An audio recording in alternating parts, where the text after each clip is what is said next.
गणपती बाप्पा मोरया, मंगलमूर्ती मोरया. नमस्कार मंडळी, तुमच्या सर्वांचं स्वागत आहे गणेश नगरी मुंबईची प्रस्तुत गणेशोत्सव अंतर मध्ये. आपल्यासोबत आहे आज विजय सूर्यकांत नाईक सर. त्यांच्या घरी अनेक वर्ष झालं घरगुती मागी गणेशोत्सव साजरा केला जातो. आपण आज त्यांना भेट द्यायला आलोय आणि आपण त्यांच्याकडून खूप अशा अनहद गोष्टी जे घरगुती गणेशोत्सव मधले असतात ते जाणून घेऊया. नमस्कार दादा. नमस्कार. दादा, आपण सुरुवात करूया की कसं आपलं घरगुती गणेशोत्सव सुरू झाला आणि कशी परंपरा बनली त्यापासून. माझ्या घरी 2010 पासून गणपती बसतो. माझ्या मम्मी पप्पा म्हणजे वडिलांपासून गणपती झालाय सुरुवात. 2010 पासून सुरुवात होती. पहिला मी भाद्रपदचे गणपती बसवायचो.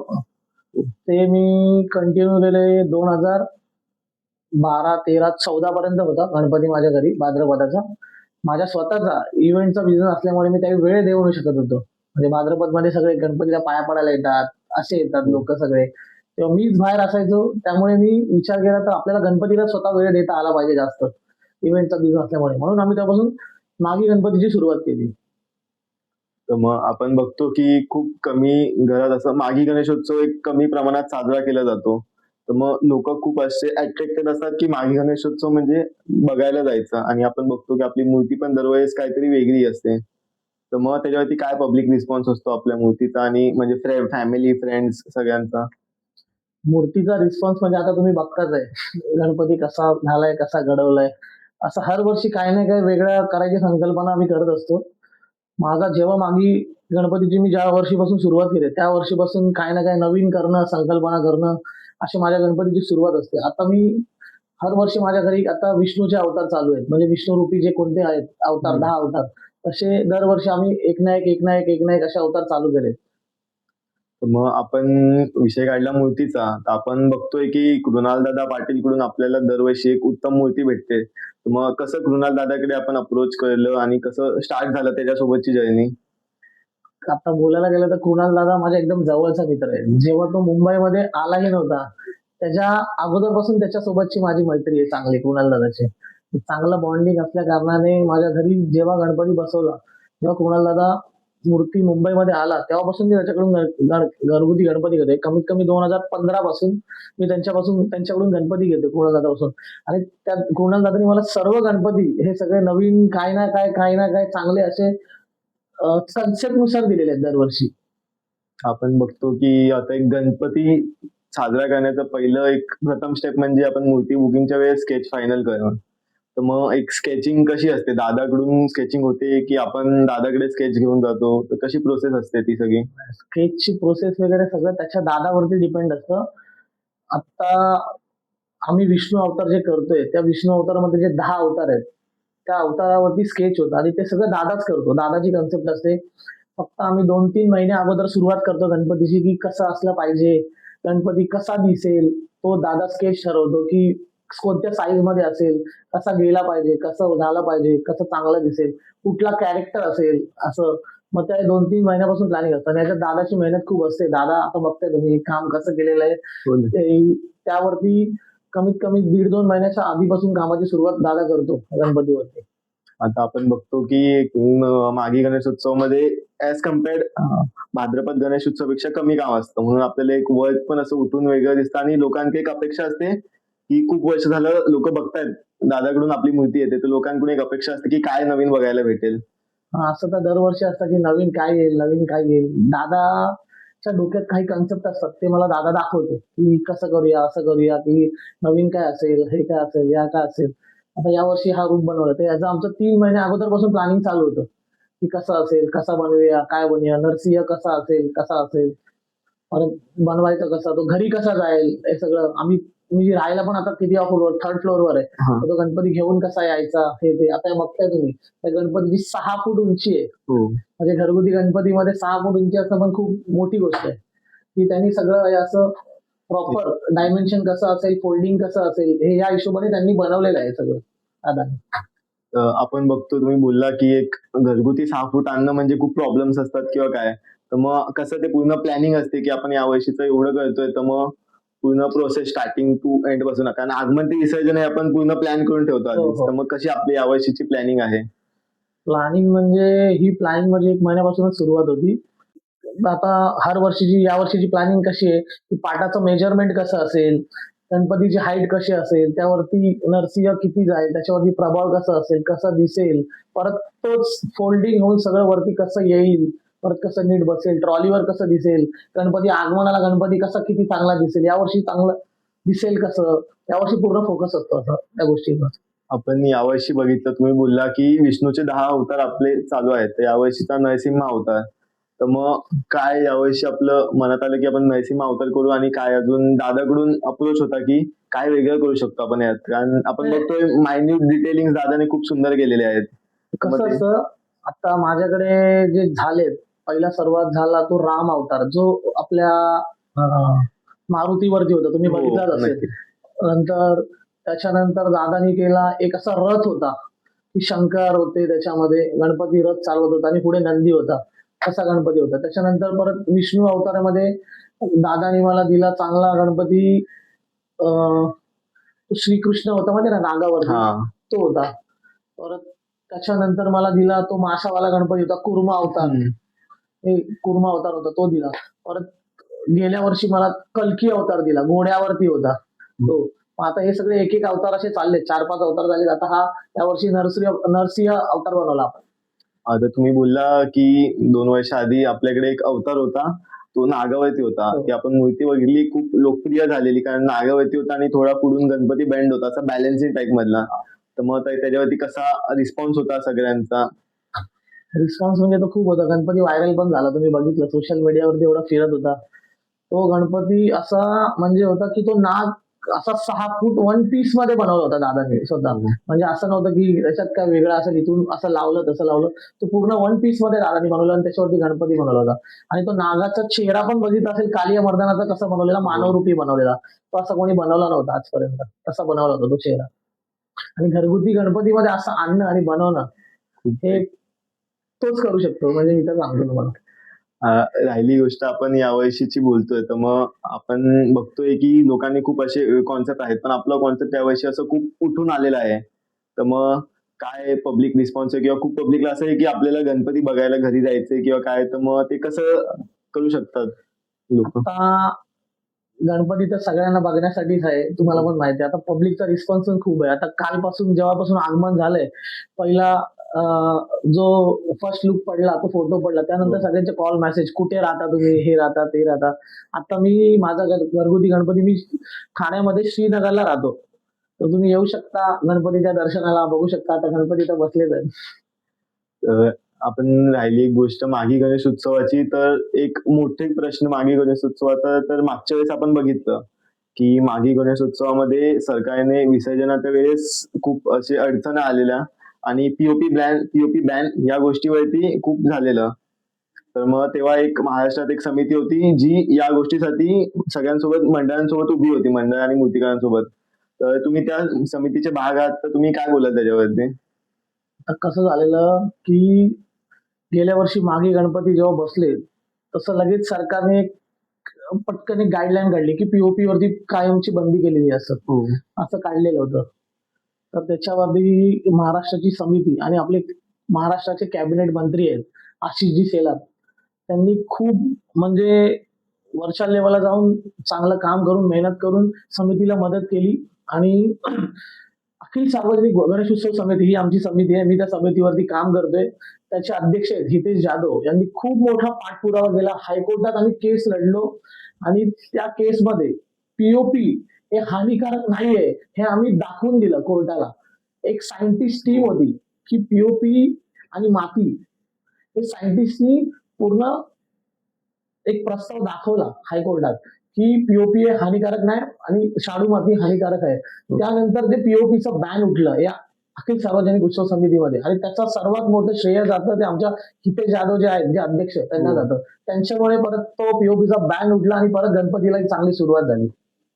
तर आपण बघतोय की तुम्ही अनेक वर्ष झालं त्या समितीसाठी काम करताय.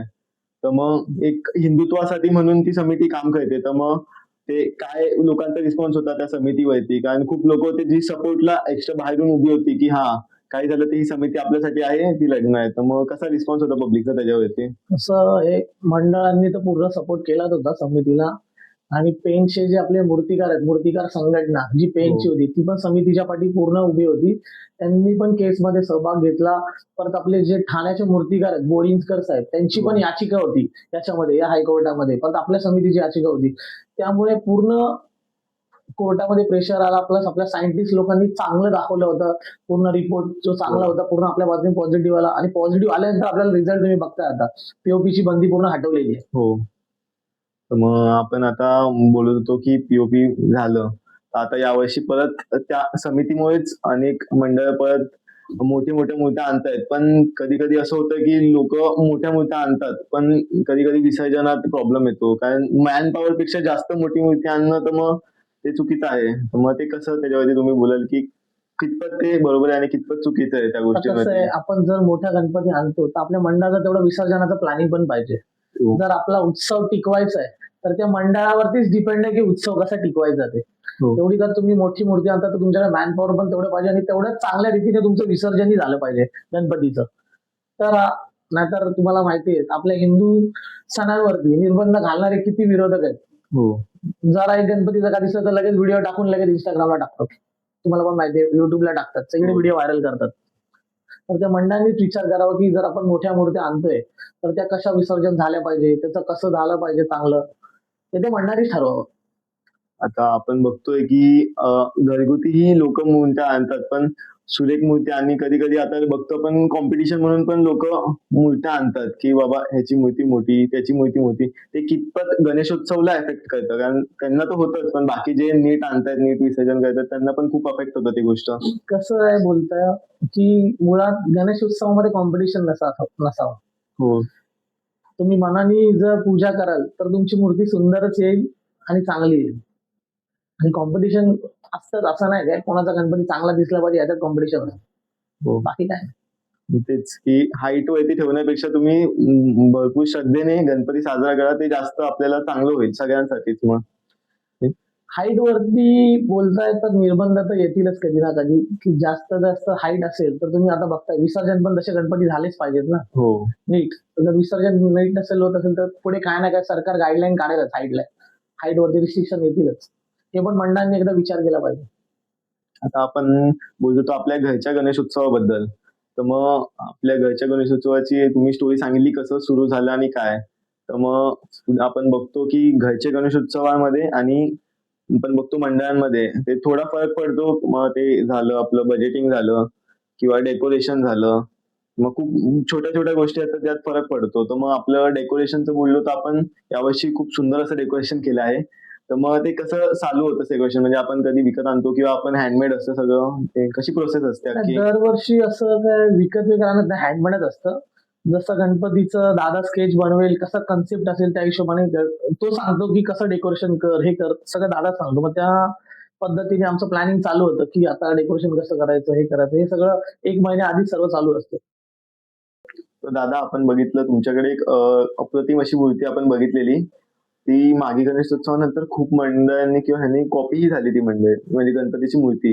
मग त्याच्यावरती काय बोलाल? तो गणपती म्हणजे असा गणपती होता की तो मलाही माहित नव्हता की तो एवढा चांगला बनेल. तो कुर्मा अवतार होता. म्हणजे माशावरती पण मासे पण होते त्याच्यामध्ये आणि तो गणपती उभा होता. एका पायावरती बॅलन्स होता.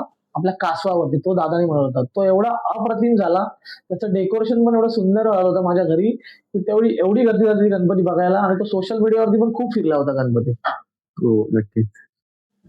तर दादा आपण बघतोय की आपलं दरवर्षी एक असं उभी किंवा बॅलन्सिंग मूर्ती आपण बघतो तुमच्याकडून. तर मग यावर्षी आपली बसलेली मूर्ती आहे. तर मग काय मग बोलाल त्याच्यावरती?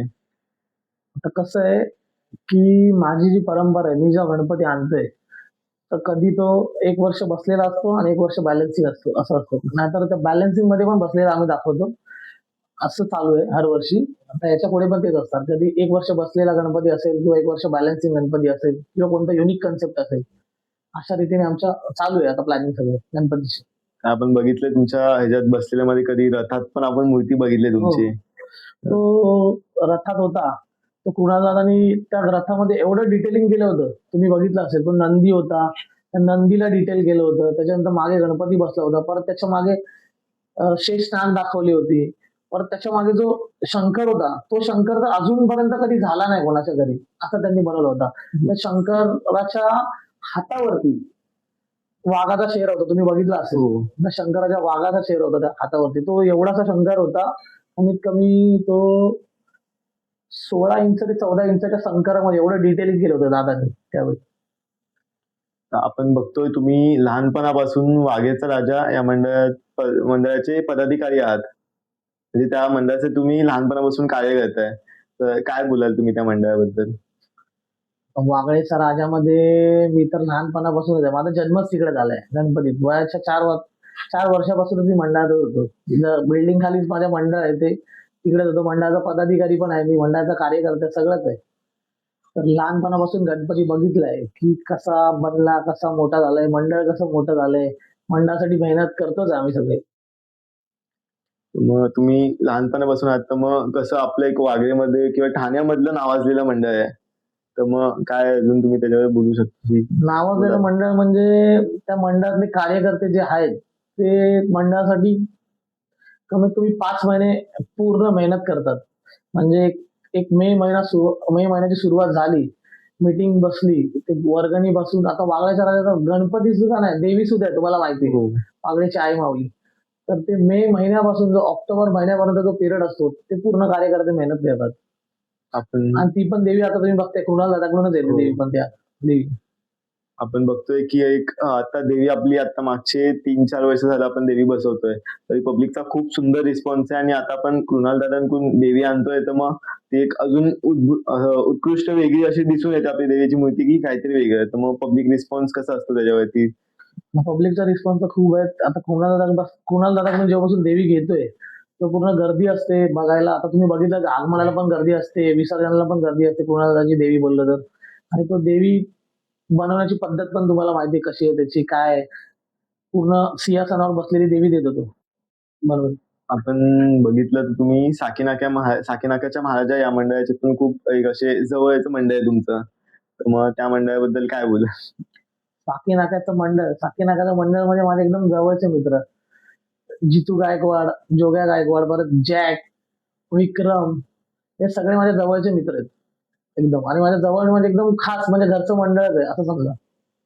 मग आपण बघितली यावेळेस कृणाल दादांनी त्यांना एक उत्कृष्ट अशी म्हणजे मुंबई गाजवणारी मूर्ती बघितली त्यांच्याकडून. तर मग कसं तुम्ही मूर्ती बघताच तुमचं काय रिएक्शन होतं? ती मूर्ती म्हणजे तशी मूर्ती झालीच नाही मुंबईमध्ये, तुम्ही बघितली यावेळेस. पूर्ण सोशल मीडियावरती सगळीकडे त्यांच्याकडे गर्दी बघितली किती दिवस, 10 दिवस होती तर मूर्ती बघायला तुम्ही. म्हणजे तो एकदम मास्टरपीस होता मुंबईमधला. आपण बघतो की मंडळाद्वारे त्या एक असं जे गणेश भक्त येतात त्यांना एक नाश्ता, पाणी ते सगळं पुरवलं जातं. तर मग ते कसं एक गणेशोत्सवाला एक सपोर्ट पिलर म्हणून उभं राहतात. पिलर म्हणून काय सांगू, असं मी कुठलं मंडळ बघितलं नाही मुंबईमध्ये की लोकांची सेवा अशा म्हणजे नाश्त्याच्या रूपात ते लोकांचं पोट भरणं, ते 10 दिवस हो. चाय आणि नाश्ता त्यांचा पूर्ण असतो 10 दिवस. जेवढी लोक येतात तेवढ्यांसाठी, हे असं कोणतंच मंडळ करत नाही. मी तर बघितलंय आतापर्यंत मुंबईमध्ये.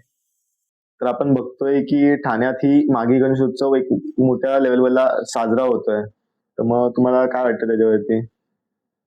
आता ठाण्यामध्ये खूप असे मंडळ आहेत, ते चांगल्या चांगल्या लेवलला गणपती बसवत आहेत.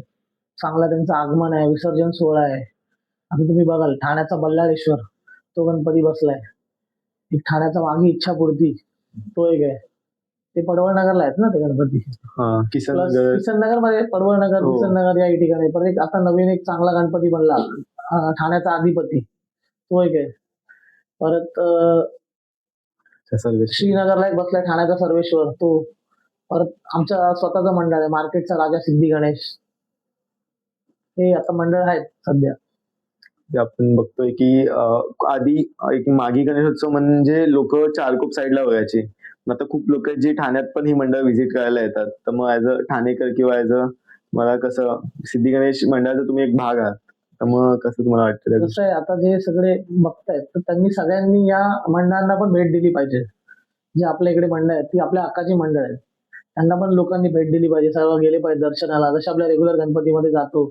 आता नाही बोललं तरी आपल्या या वागळे इस्टेटमध्ये नाही बोललं तरी 7 ते 8 मंडळ आहेत ती मागे गणपती बसवतात. हो. आता नवीन नवीन 3-4 मंडळ असे आहेत की लोकांना माहिती पण नाही की अजून ते गणपती सुरुवात झाली. आता 2-3 वर्ष सुरुवात झाली त्यांची. तर मग दादा आपला उत्सव कालावधी किती असणार आहे मागी गणेश उत्सवाचा? आता आमच्या घरी जे गणपती बाप्पा आहेत ते 7 दिवसासाठी विराजमान झाले. 22 जानेवारी ते 28 जानेवारी आपला गणपती कालावधी आहे. तर सर्वांनी श्रीनगर, ठाणे इथे माझा गणपती बसलाय. दर्शनाला येऊ शकता तुम्ही. तर आपण शेवटच्या भागावरती आलेलो आहोत. तर आपण एक क्विक रॅपिड फायर राऊंड घेऊ दादासोबत. तर मी दादा आपले ठाण्याचे मागी आणि भाद्रपद दोन्ही गणेशोत्सव मंडळाचे नावं घेईन. मग त्यातलं तुम्हाला एक चूज करायचंय. मग आपण सुरुवात करूया किसननगरचा चिंतामणी आणि ठाण्याचा सर्वेश्वर. ठाण्याचा सर्वेश्वर, ठाण्याचा सर्वेश्वर आणि ठाण्याचा इच्छापूर्ती. ठाण्याचा सर्वेश्वर, ठाण्याचा सर्वेश्वर आणि किसननगरचा महाराजा जीकेपी. किसननगरचा महाराजा, किसननगरचा महाराजा आणि किसननगरचा राजा. किसननगरचा महाराजा, किसननगरचा महाराजा आणि साकीनाक्याचा महाराजा. साकीनाक्याचा महाराजा, साकीनाक्याचा महाराजा आणि उमरखाडीचा राजा. उमरखाडीचा राजा, उमरखाडीचा राजा आणि वाघेरेचा राजा. वाघळेचा राजा. तर आपण बघतोय की रॅपिड फायर मध्ये वाघेचा राजा हे शेवटचं नाव आलेलं आहे आणि वाघेचा राजा हे रॅपिड फायरचं एक विनर म्हणून घोषित करत आहोत आपण. तर दादा कसं वाटलं तुम्हाला आजचा पॉडकास्ट? खूप सुंदर. सर्वांनी पॉडकास्ट बघावा, यांच्या चॅनलला सबस्क्राईब आणि लाईक करावं आणि खूप भरभरून तुम्हाला प्रेम द्यावं सर्वांनी. तर आपण आजचा पॉडकास्ट इथेच शेवट करूया आणि अशा गणेशोत्सवाच्या अनकथित गोष्टी ऐकण्यासाठी तुम्ही नक्कीच चॅनलला सबस्क्राईब करा, बेल आयकॉन प्रेस करा आणि इन्स्टाला फॉलो करा. गणपती बाप्पा मोरया.